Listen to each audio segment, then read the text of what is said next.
দাঁড়াও দাঁড়াও দাঁড়াতে বলছি। আজ থেকে ঠিক 1 বছর আগে এখানে এসেছিলাম। এই যে নীল রঙের বিল্ডিংটা আছে, এখানে আমার বর ভর্তি ছিল। আবার 1 বছর পর মেয়েকে নিয়ে সরস্বতী পূজা।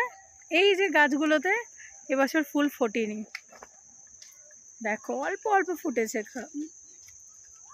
এটা কী গাছ বুঝতে পারছো? পলাশ গাছ। এবছর তাই আসলাম যে দেখি পলাশ ফুল ফুটেছে কিনা দেখতে, কিন্তু ফোটেনি। ভাগ্য কপাল, 15 দিনের মধ্যে ফুটে যাবে বললো।